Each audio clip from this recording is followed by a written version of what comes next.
The president-elect of the United States, Donald Trump, is set to inherit the world's leading economy. America has given us an unprecedented and powerful mandate. On the campaign trail, he offered many ideas for the future. Other countries are going to finally, after 75 years, pay us back for all that we've done for the world. We will drill, baby, drill. In reality, President Trump has quite a great deal of discretion on how he acts, especially with a Republican Congress. I don't think this is just going to be a magic wish list of everything that Trump wants. So, what's in store now that Americans have cast their vote?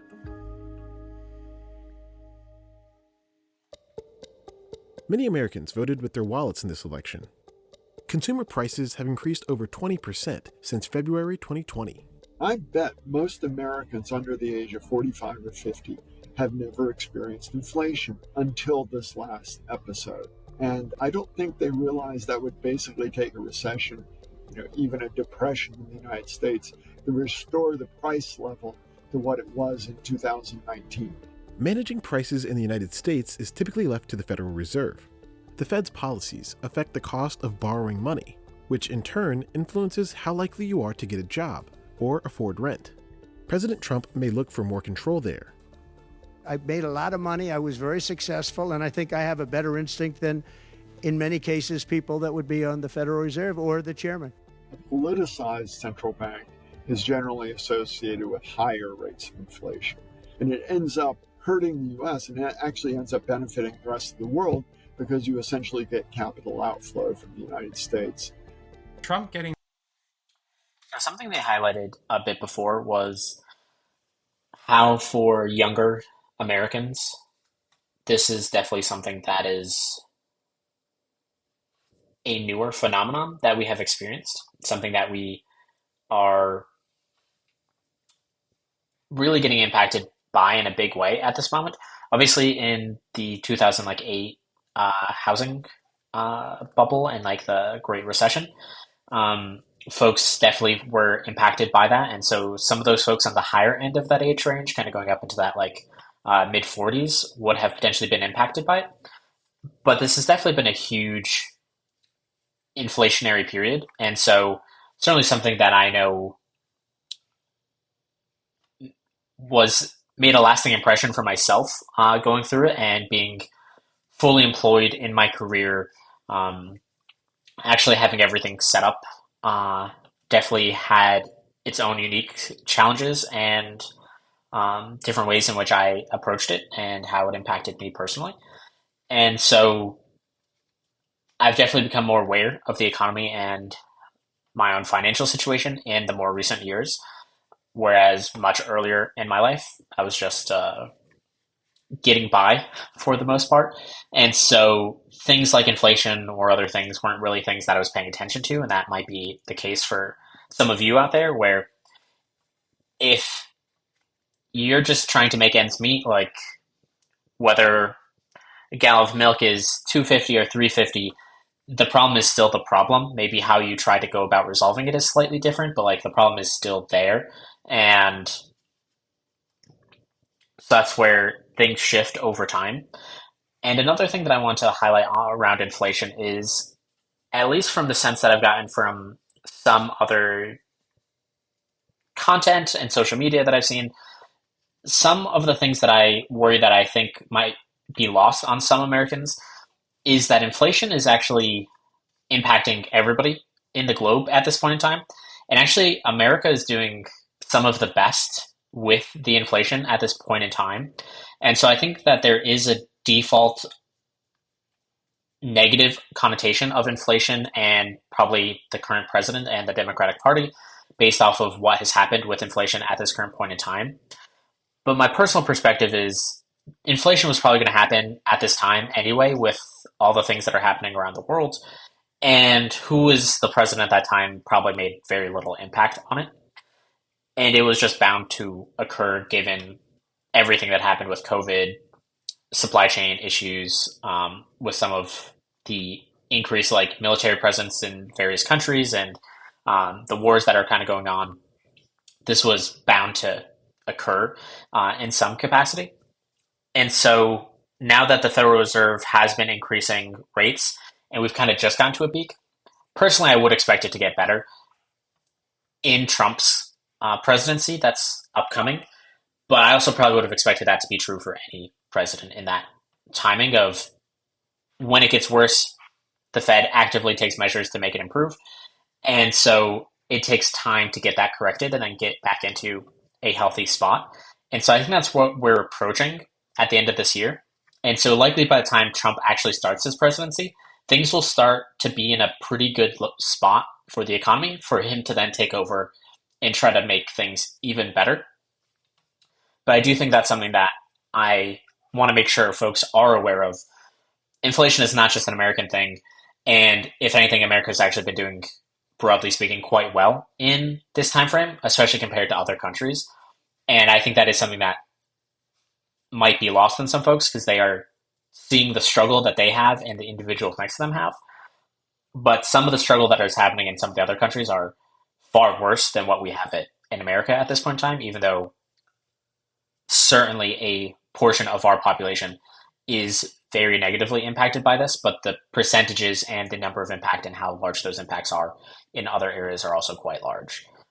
And some could argue larger than what's currently happening in the US. Involved with the Fed will certainly spook people and investors to a certain extent. Wouldn't surprise me if you see, the replacement in 2026 when Powell's term as chair is up. Trump has other tools to help Americans out financially.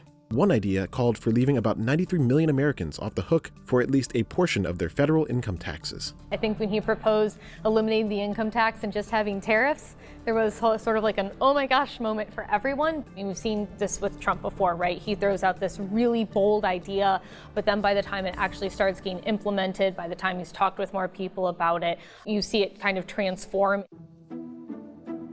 Americans received a tax cut during Trump's first term, but that tax cut is set to expire in 2025. I think Republicans pretty much across the board do want to see a lot of what was in that 2017 tax package expanded. To pay for those cuts, Congress will have to shuffle things around. They may consider ending the tax-exempt status for municipal bonds or dial back healthcare spending. Without cuts, it could add to the national debt. When you saw this pass in 2017, it really did add to the deficit, and there is a chance that it could do so again. By 2030, federal debt could amount to over 125% of gross domestic product, or GDP, which is a measure of the country's entire economic output. Another option, increase economic growth by loosening regulations that impact industries like oil production, airlines, banking, and tech. Deregulatory process is something that probably will be pointed to as the most potential influence.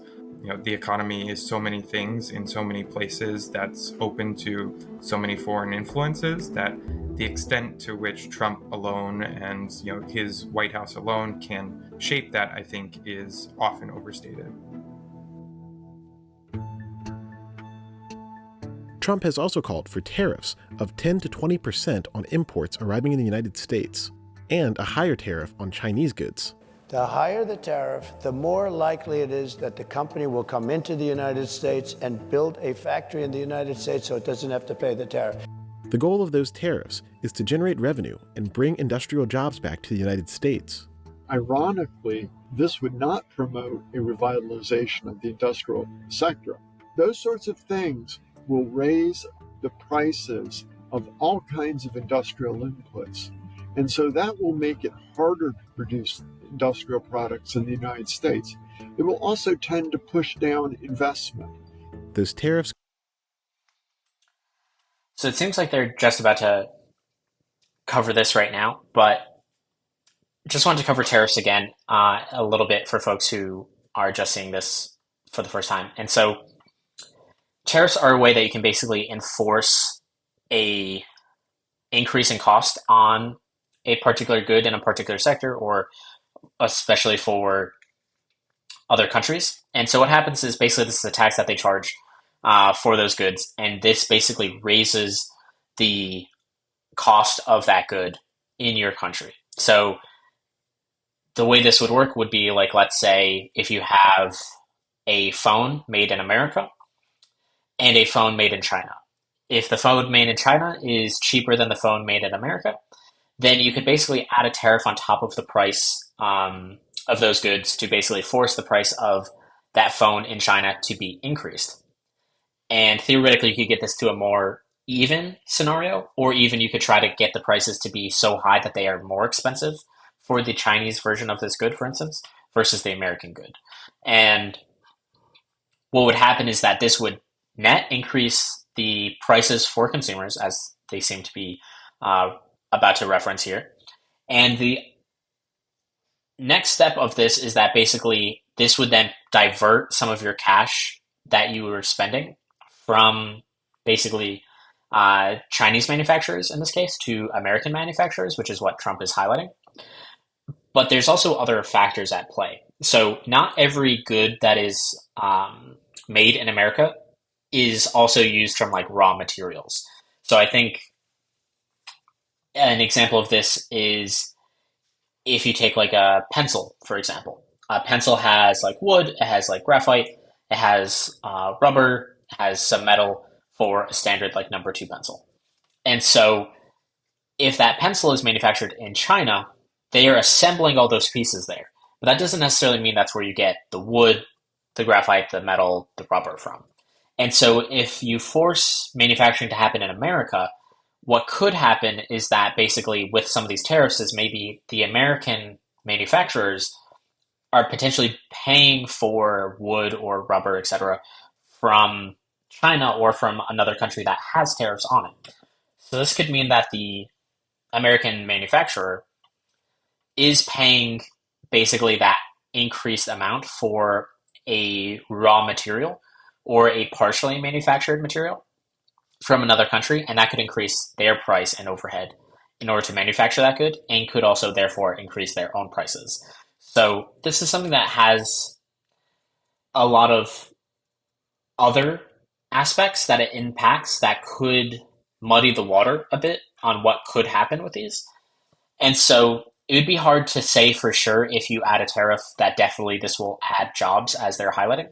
But there's a lot of other connotations to it. And something that they might reference is that while moving manufacturing to like American jobs to get American citizens to get those jobs and then get more income themselves isn't necessarily their only path forward. An example is that there's nearshoring, which is when somebody basically sets up a location near to the location that they're trying to sell into. So for our case in America, that would be Mexico. So Mexico also has relatively cheap labor. Their economy isn't quite as good as ours, so things can be done more cheaply there. Things are generally cheaper. And so China could basically get a good portion of their products and materials into Mexico, do the final manufacturing, and then transport those into the US and completely avoid the tariff on the Chinese good, because then it'd be made in Mexico and not made in China. And so there's a variety of ways in which you can kind of like move around these systems. And so this is definitely a complex area that Trump has kind of hand waved that this is just going to solve some problems. But it is a tool that can be used, but similar to taxes in other areas, for instance, income tax is something that he's looking to lower. When income tax is raised in certain areas, the people who are most negatively impacted by that can actually end up moving. So like if you're in California and they raise their taxes, people from California might move to like Texas or Florida, for instance. And that's something that we've seen in the last few years. And so that's basically a similar concept here for tariffs, which is if you start taxing Chinese goods when they come into America, those goods, they could start shifting how they do things to the point where either China basically or those Chinese manufacturing companies start selling their raw materials to plants in America, and then they increase the price to basically offset their other costs with tariffs, or they could move where they're manufacturing entirely. And so there are some negative consequences of doing this, and so it's not as clear, cut and dry as Trump has made it seem in some of his speeches. Could also lead to higher prices for shoppers. The impact on different levels of household income is pretty dramatic. And these kinds of taxes, tariff taxes, are extraordinarily regressive and hurt lowest income families the most. The tariff policy is expected to weigh on both small and big businesses. So something just to elaborate on there, he highlighted the fact that this could negatively impact lower income individuals. And I just want to explain why that would be the case quickly before they continue, which is again, because in the scenario where, let's use the pencil. If an American manufacturer makes the pencil and it costs $1 and the Chinese pencil costs 90 cents and they add a tariff, so the Chinese pencil is $1 as well, then if you're a low income individual and you're just trying to buy a pencil for as cheaply as it could possibly be purchased, then there is no pencil that could be bought at 90 cents anymore. So you have to pay the $1. So this is where it just increases the price of cheaper goods is what ends up happening in most cases where a tariff is applied. And so for folks who don't have that much money, they actually have to spend more because goods are getting more expensive in that case.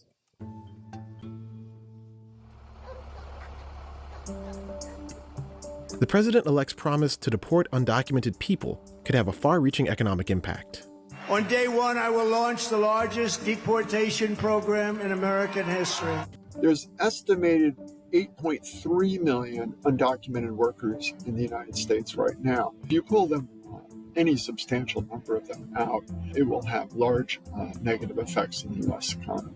If all undocumented workers were expelled, employment would fall below its baseline trend by 2028. Economic growth would decline too. Agriculture and construction would be particularly hard hit. Food prices in the United States would go up substantially, and it would substantially disrupt the housing market. They provide a reservoir of relatively low-cost labor that is a kind of lubricant to how the economy works.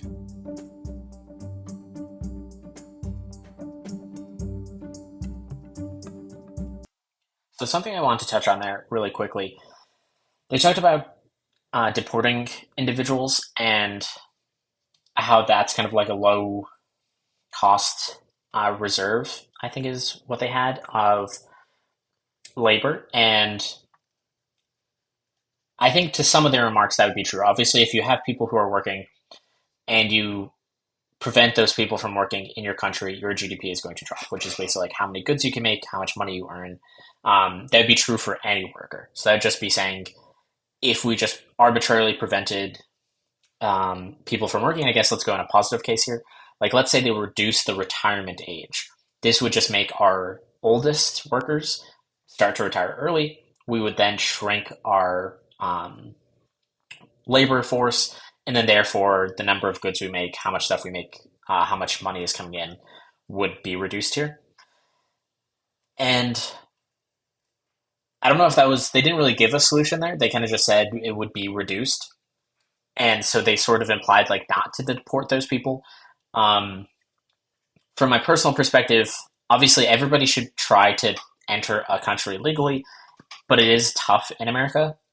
Personally, I would hope that they are working towards making it more easily available for individuals, especially folks who are looking and are constructive members of society, so that way they can participate legally in our economy and help boost that GDP. Because arguably the counter argument is also true. If we increased immigrants and there's more people working and those people were able to find jobs, then our GDP would also grow. So they didn't really add a solution there, but just want to touch on that point a little bit. But otherwise, thank you for watching. If you liked what you saw, please hit like or subscribe. I will see you around.